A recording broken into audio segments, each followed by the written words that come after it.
Salut à toutes et à tous et bienvenue au Casa Football Podcast, votre podcast 100% football. Avant de vous présenter l'entretien du mois de juin, je voulais vous remercier d'être toujours plus nombreuses et nombreux à écouter nos épisodes. On se retrouve ce mois-ci avec l'Argentin Juan Ernesto Simón, passé par l'AS Monaco et le Racing Club de Strasbourg. Ce défenseur central a régalé par sa vista et ses interventions toujours pleines d'à-propos. Il va nous raconter comment il a vécu son expérience en Principauté et en Alsace.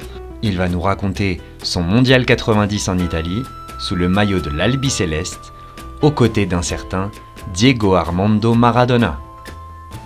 Entonces empezamos con su llegada al Mónaco. Durante el verano de 83. Vous arrivez à l'AS Monaco durant l'été 83. Comment ce transfert se fait-il et pourquoi avez-vous choisi la France comme destination? Yo tuve la posibilidad de irme a Colombia. En ese momento el fútbol colombiano estaba muy bien y muchos argentinos elegían Colombia. A tal punto que no fui yo y al mismo equipo terminó yendo José Luis Brown, que después fue campeón mundial con Argentina. Sí. Y yo no sé si yo no estaba muy convencido con lo de Colombia, entonces preferí esperar. Avant Monaco, j'ai eu la possibilité d'aller en Colombie. À cette époque, le football colombien était très fort et beaucoup d'Argentins choisissaient d'aller jouer là-bas. Je n'y ai pas été et c'est José Luis Brown qui allait devenir champion du monde avec l'Argentine en 1986 qui y a été à ma place. Je ne sais pas, je n'étais pas vraiment convaincu par l'option Colombie. Alors j'ai préféré attendre. La possibilité de rejoindre Monaco s'est présentée 10 jours après. La France avait un football très compétitif. L'équipe de France sortait d'une demi-finale de Coupe du Monde en 1982 en Espagne. Cela en dit long sur la qualité du football français. Et en plus, Monaco était un club dans lequel il y avait beaucoup de joueurs qui avaient disputé ce mondial avec les Bleus, Jean-Luc Ettori, Manuel Amoros, Bernard Genghini. Je savais que j'allais rejoindre une équipe très compétitive et c'est ce qui m'a plu. Que connaissiez-vous de la France ou du club avant de signer? Lo único que conocía era, yo había jugado el torneo de Toulon. Ah, vale. 4 años antes, había jugado el torneo de Toulon. J'avais disputé le tournoi de Toulon 4 ans auparavant et j'avais fait une visite très rapide à Paris. Un tour touristique basique, pas grand-chose de plus. Vale. Y entonces, Comment se sont passés vos premiers pas en Principauté, au niveau des sensations et de l'adaptation? L'adaptation fue muy buena.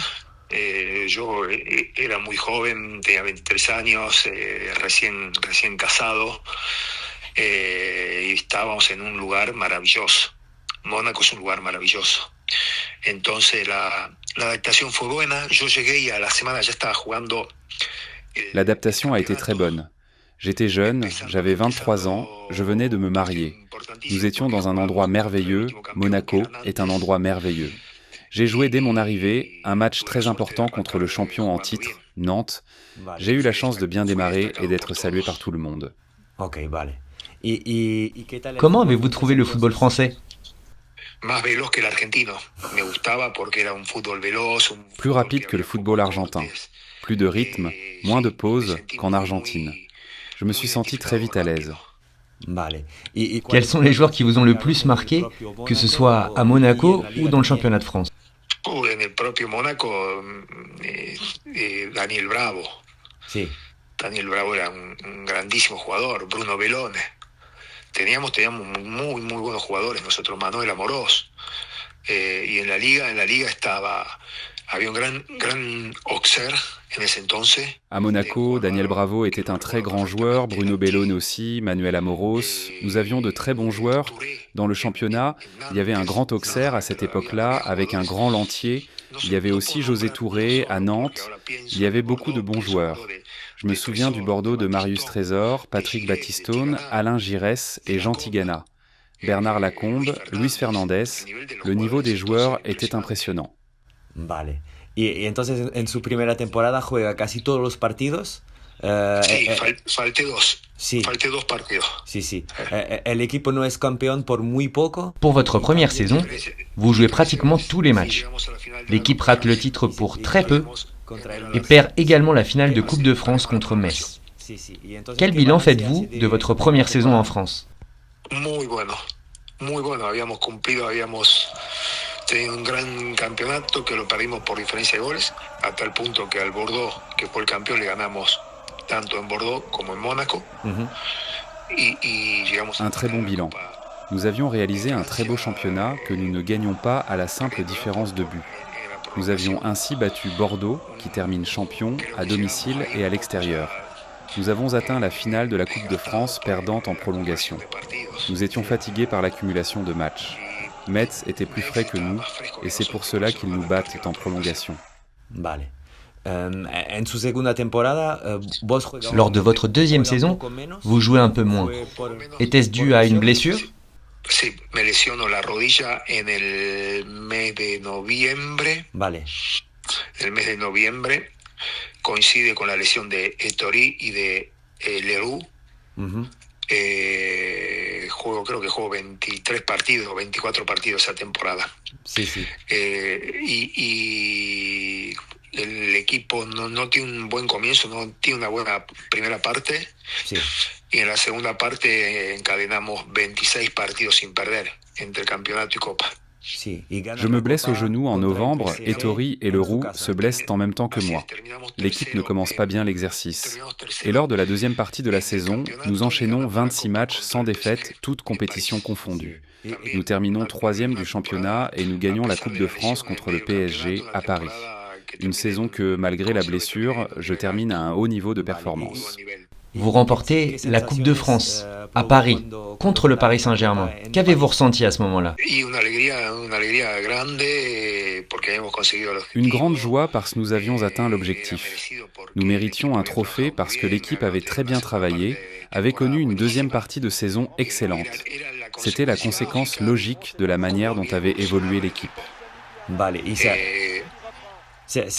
Vous souvenez-vous du protocole avec la poignée de main au président de la République avant la rencontre? François Mitterrand, tengo la photo. Sí, sí. Es algo, no sé si es lo mismo en Argentina, pero... No. J'ai la photo de la poignée de main avec François Mitterrand. En Argentine, cela n'existe pas. Les politiques ne se mêlent pas de football.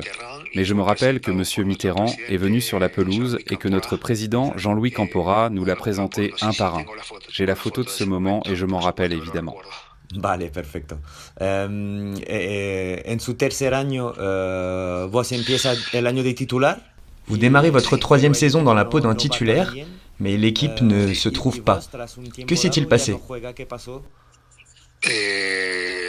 Empiezo el torneo de titular y creo que juego 10 partidos, los 10 primeros partidos, el equipo no arranca bien y me lesiono, me rompo la rodilla en el partido revancha de Copa de Gama de Vencedores de Copa. Vale. En Craiova. Y fue mi último partido en Mónaco. Vale. Fue mi último partido en Mónaco porque me rompí ligamento cruzado. Al principio no me quise hacer operar, pensé que con una buena reeducación lo podía solucionar. Vale. No fue así.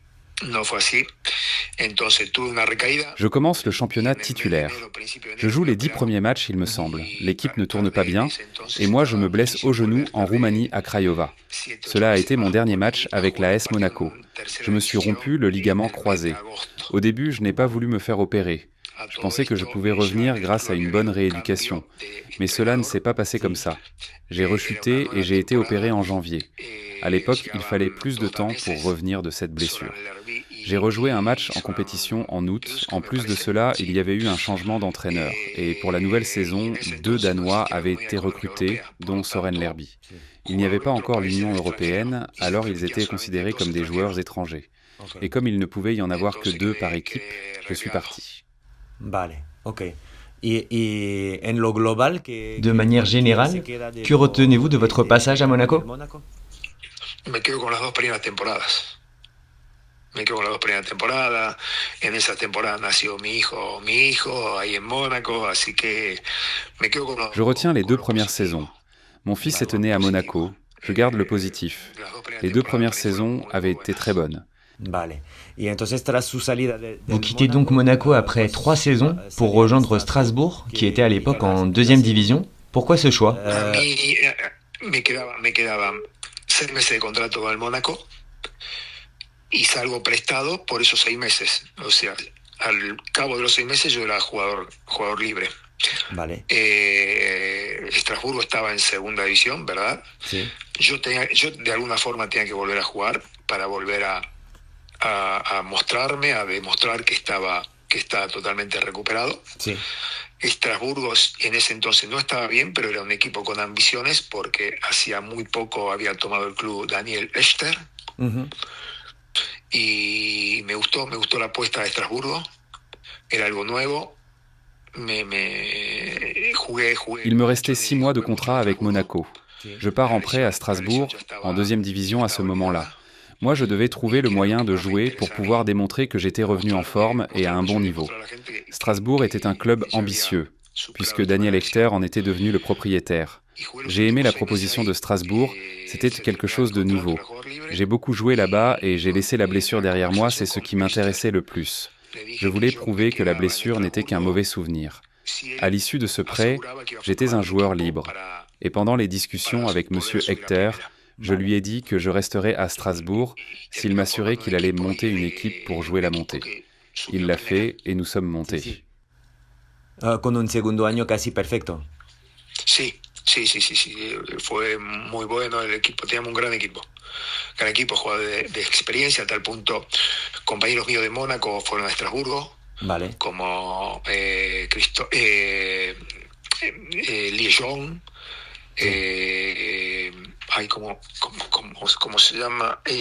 Cristian, no me sale el nombre, Cristian. Okay.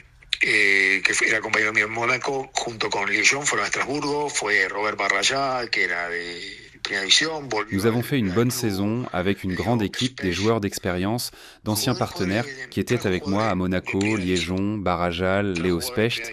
Il a ramené des joueurs de première division pour monter et on l'a fait. ¿Y cómo era en aquel entonces la afición? Porque hoy es considerada como una de las mejores de Francia. Un mot sur le public de la Méno, qui aujourd'hui est considéré comme l'un des meilleurs de France. Comment c'était à l'époque? Cuando el equipo funcionó, la afición acompañó siempre. Cuando los primeros 6 meses no fue tanto, pero en el segundo, la última temporada, cuando el equipo estaba compitiendo con posibilidades desde el comienzo. Quand l'équipe s'est mise à fonctionner, le public de la Méno a été avec nous. Ils se sont identifiés à l'équipe et nous ont beaucoup supportés. Vale. Y entonces, vos tras la promoción a primera... Après cette montée de Strasbourg en première division, vous décidez de repartir en Argentine. N'y a-t-il pas eu la possibilité pour vous de rester en Alsace? Sí, bueno, a ver, sucedió algo ahí que hizo que yo volviera a Argentina. Yo, antes que terminara esa temporada, tengo una propuesta, tenía una posibilidad, era solamente una posibilidad de volver al país. Sí. Y yo se lo comuniqué a los dirigentes, se lo comuniqué al director deportivo, a Jean-Pierre Dogliani y a Esther, uh-huh, que había una posibilidad de Argentina, pero que no era nada concreto. Ellos, antes que yo confirmara una decisión definitiva, contrataron un jugador brasileño. Il s'est passé quelque chose qui m'a poussé à rentrer en Argentine. Avant la fin de la saison, j'ai eu une possibilité de rentrer au pays. Je l'ai dit à la direction, Jean-Pierre Dogliani et Daniel Echeter, en leur disant toutefois que ce n'était rien de concret. Mais avant que je donne ma réponse définitive, ils ont recruté un Brésilien. Nous étions donc 3 étrangers pour 2 places. Il y avait Peter Reichert, le buteur, un Allemand, le Brésilien qu'ils venaient de recruter, et moi. C'est donc moi qui me suis retrouvé sur le côté. Dans ces conditions, c'était difficile, même si je voulais rester. Il y a eu quelques conflits. Ok, entiendo. Y hablando de Argentina, parece ahora con el tiempo que no se daban cuenta. Avec le recul, on pourrait penser qu'en Argentine, on ne se rendait pas forcément compte de vos performances ici en France. C'est ce que vous pensez également? No, porque yo Un año antes de volverme, Sí. jugué un partido, la despedida de un jugador muy conocido acá en Argentina, Norberto Alonso, Vale. en River. Ujú. Era jugador de River, me invitaron a la despedida, fui y después de 4 años me volvieron a ver en el fútbol argentino, Ujú. un partido de despedida, ¿no? Sí. Un an avant mon retour en Argentine, j'ai joué un match pour le jubilé de Norberto Alonso, un joueur très connu ici en Argentine, un joueur de River Plate. On m'a revu en Argentine et à partir de ce moment-là, même si ce n'était qu'un match de gala, beaucoup d'équipes ont commencé à me contacter. En voyant que j'étais totalement remis de ma blessure au genou, beaucoup d'équipes m'ont appelé, River, Boca, Newell's, mon club formateur. En Argentine, ils savaient que j'étais bien et que j'avais été bon à Monaco. Vale. Entonces regresa a Argentina en Boca Vous retournez Juniors, donc en Argentine, à Boca Juniors, où vous avez beaucoup joué, où vous avez bien joué et où vous avez gagné beaucoup de titres. Sí, pero lo más importante es que yo volvía al país para jugar el Mundial. Sí. Yo dije que volvía al país para jugar el Mundial. Y tuve la suerte que esa primera temporada en Boca fue Le muy plus buena. important, c'est que j'ai choisi de revenir au pays pour pouvoir jouer le mondial 1990. J'ai eu la chance que la première saison à Boca Juniors se passe très bien, au point que j'ai été élu meilleur joueur du championnat. Et j'ai été convoqué avec la sélection et j'ai touché du doigt mon objectif de pouvoir être à la Coupe du Monde, ce pourquoi j'étais revenu au pays. Être en Italie avec la sélection en 1990, jouer tous les matchs, c'était un rêve qui devenait réalité. Y cuéntenos. Pouvez-vous justement, s'il vous plaît, nous raconter votre expérience pendant ce Mondial 90 en Italie? Mundial de 90 en Italia fue un campeonato sufrido porque arrancamos mal, Sí. perdimos el partido inaugural contra Camerún. Le mondial 1990 a été un tournoi compliqué parce que nous avons mal démarré en perdant notre premier match contre le Cameroun. Cette défaite a chamboulé toute la préparation et la planification du staff technique. Nous avons su ensuite renverser un match très mal embarqué contre le Brésil en 8e de finale. Alors que nous avions été dominés toute la première période, nous avions su marquer un but en deuxième période pour nous qualifier. Nous avons réussi à éliminer l'Italie chez elle, à Naples, la terre de Diego Armando Maradona, en jouant très bien. Nous atteignons la finale et nous perdons sur un penalty qui aujourd'hui encore, 35 ans plus tard, fait toujours débat. C'était dur. Nous avons malgré tout été reçus comme des héros à notre retour au pays le lendemain de la défaite. Cela a été une expérience merveilleuse. Vale. Vos ya tenía jugado un otro mundial. Vous aviez déjà joué une Coupe du Monde, celle des U20 au Japon, avec un certain Diego Maradona. Racontez-nous cette expérience et jouer avec Diego, c'était comment? Fue espectacular porque yo a Diego lo conozco desde que empezó. Sí. Desde chico. Diego ya era el jugador distinto, era el líder, era el mejor de todos. Jouer avec Diego, c'était spectaculaire. Je le connais depuis tout jeune. Diego, c'était un joueur différent, le leader, le meilleur d'entre nous. Il surprenait dans tout ce qu'il était capable de faire. Il était un leader naturel parce qu'il se mettait à disposition de tous. Ça m'a été magnifique de jouer à ses côtés à ses débuts et pratiquement à la fin de sa carrière. Cela reste forcément gravé d'avoir joué avec le meilleur joueur de l'histoire. Sí.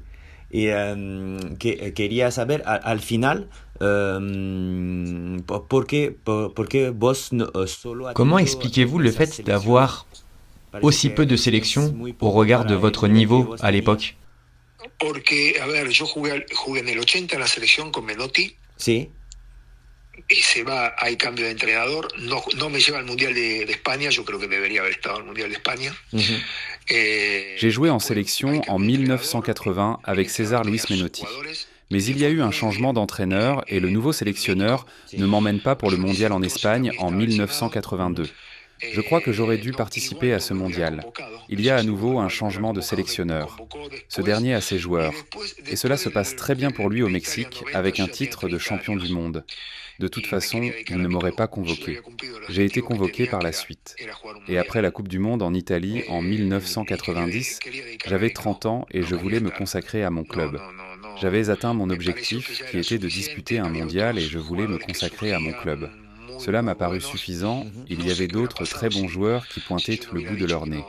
Je ne sais pas ce qui se serait passé si je n'avais pas fait ce pas de côté. Mais il m'a semblé que cette finale de Coupe du Monde en Italie était une bonne manière de refermer ce chapitre. Vale, perfecto. Après votre carrière de joueur, j'ai vu que vous aviez été directeur sportif de Boca Juniors entre 2014 et 2016. C'est une expérience qui vous a plu? A ver, primero trabajé como agente muchos años, Vale, del año 95 hasta el año 2012, 2013. vale. En el 2014 sí estuve como director deportivo en Boca, Sí. del 2014 al 2016. ¿Y le gustó? Après ma carrière de joueur, j'ai été agent pendant de nombreuses années, de 1995 à 2012. J'ai été directeur sportif de Boca Juniors. C'est un poste très stressant. J'ai aimé cette expérience. Parce que j'avais fait le tour, comme joueur, comme agent. J'ai apprécié, mais c'est très stressant. Si tu me demandes si je le referais, je te répondrai que je ne le referai pas. Vale. Quels sont les transferts ou les dossiers qui vous ont marqué de cette époque comme directeur sportif de Boca? Que llegamos a Boca Sí. y Daniel Osvaldo, Nicolás Lodeiro. Sí. Nosotros le hicimos el contrato a Rodrigo Bentancur. Des joueurs que j'ai amenés à Boca, je dirais Daniel Osvaldo, Nicolás Lodeiro. Nous avions fait signer Rodrigo Bentancur, professionnel. Ce sont ceux qui me reviennent le plus aujourd'hui. Y entonces, ahora trabaja con la televisión para... Aujourd'hui, vous travaillez comme consultant à la télévision. Est-ce un rôle qui vous plaît? Sí, me gusta mucho. Me gusta mucho. Desde el año 2017 trabajo en una cadena internacional, ESPN. Sí. J'aime beaucoup ce rôle. Depuis 2017, je travaille pour ESPN. Je me sens bien dans cette position, j'ai toujours aimé ça. Vale, perfecto.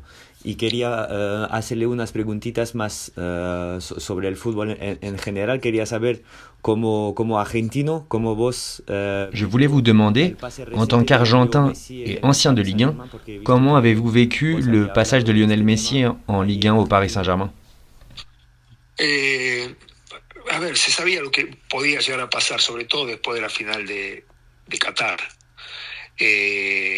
A tal punto que el primer año de Messi fue bueno, sí, porque generó una revolución en la Liga 1, uh-huh. pero después con el Mundial y con el resultado final, Messi va a terminar padeciendo. On savait ce qui pouvait se passer, surtout après la finale du Mondial 2022 au Qatar. La première saison de Lionel Messi a été bonne, son arrivée a révolutionné la Ligue 1. Mais après le Mondial, surtout avec le résultat final, on savait que cela serait compliqué pour Messi. J'imagine si Kylian Mbappé avait remporté la finale du Mondial contre l'Argentine et devait revenir jouer en Argentine, il aurait aussi eu des problèmes. C'est la réaction des supporters. La meilleure chose qu'a fait Messi, c'est de partir. C'était certain qu'il ne se sentirait plus à l'aise, surtout dans un club comme Paris, où les supporters sont sanguins, viscéraux.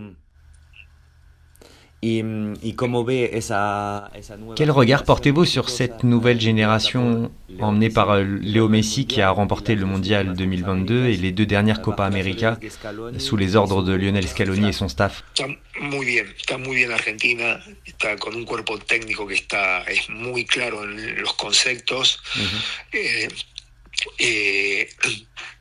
con muy buenos jugadores, con buen recambio, como sucedió en Francia después de Rusia, que se sabía que Francia podía extenderse durante muchos años porque tenía jugadores jóvenes, mucho recambio, sí. Porque aparecía en el Mundial de Rusia, lo tenía a Mbappé que era joven, lo tenía a Griezmann que era joven, y después aparecieron los Tchouaméni, los Camavinga, Koundé. Sí. L'Argentine est très bien. L'équipe est entre les mains d'un staff qui a des idées et des concepts très clairs. Il y a de très bons joueurs, une bonne génération prête à prendre la relève. Un peu comme pour la France après 2018. On savait que la France avait un réservoir important de jeunes joueurs pour durer dans le temps. Il y avait Mbappé, Griezmann, puis sont arrivés les Tchouaméni, Camavinga, Koundé, Saliba. Il se passe la même chose en Argentine. C'est une équipe jeune.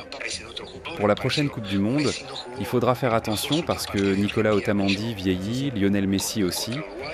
Sur les 2 dernières rencontres, Messi n'était pas là, l'Argentine a brillé contre l'Uruguay et le Brésil, c'était impressionnant. Il y a Lautaro Martinez et Julián Álvarez qui sont encore jeunes. D'autres jeunes arrivent. Je crois que cette bonne phase de l'Argentine peut durer encore 4 ou 5 ans de plus. Vale. Y justamente hablando de jóvenes, se habla mucho. On parle beaucoup en Europe de Franco Mastantuono, de River Plate. Est-il vraiment si fort que ça ? Es impresionante, es impresionante. Il est impressionnant. Il n'a que 17 ans, mais déjà une très grosse personnalité, il a des qualités terribles. Pourriez-vous, s'il vous plaît, nous donner votre opinion et votre regard sur les Argentins qui évoluent actuellement en Ligue 1 ? Je pense à Balerdi, Rulli, Almada, Tagliafico. Balerdi es jugador de selección. No fue convocado últimamente por la lesión que tuvo, pero es un jugador que puede llegar a ocupar ese puesto que Argentina está necesitando de marcador central. Tagliafico está en un nivel altísimo. Los 2 partidos que jugó Tagliafico contra Uruguay y Brasil fueron impresionantes. Balerdi est un joueur de sélection. S'il n'a pas été convoqué dernièrement, c'est parce qu'il était blessé. Mais c'est un joueur qui peut occuper le poste de défenseur central dont l'Argentine a besoin pour l'avenir. Tagliafico évolue à un très haut niveau en ce moment. Les 2 derniers des matchs qu'il a fait avec la sélection contre l'Uruguay et le Brésil, il a été impressionnant. Aujourd'hui, il est le titulaire au poste en sélection. Rulli est champion du monde. Il n'y a pas grand-chose à ajouter. Medina sera aussi bientôt convoqué. Il a le niveau pour la sélection. Thiago Almada, sur les 2 matchs contre l'Uruguay et le Brésil, a été spectaculaire. Il est champion du monde. L'Argentine est très bien servie en matière de jeunes joueurs avec un staff technique qui sait très bien où il va. Vale, perfecto. Y vos, Est-ce que vous continuez à suivre la Ligue 1 de près ? Sí. Lo miro sobre todo ahora con Estrasburgo que está ahí peleando la posibilidad de Champions. Sí. Con un argentino. Con un argentino, con Barco. Sí. Le encontraron la posición a Barco. Sí. Y en Perfecto. muchísimas condiciones había que encontrar la posición. Y sí, y ahora ya está. Sí. Oui, je suis toujours la Ligue 1, surtout avec Strasbourg qui peut atteindre la Ligue des Champions, avec un Argentin, Barco. Il a beaucoup de qualités, mais il fallait lui trouver son meilleur poste, et c'est ce qui a été fait. Voilà, c'est tout pour cet entretien avec Juan Ernesto Simón. J'espère que vous vous êtes régalés et je vous donne rendez-vous très bientôt pour de nouveaux entretiens avec de nouveaux invités de marque. En attendant, je vous dis à très vite!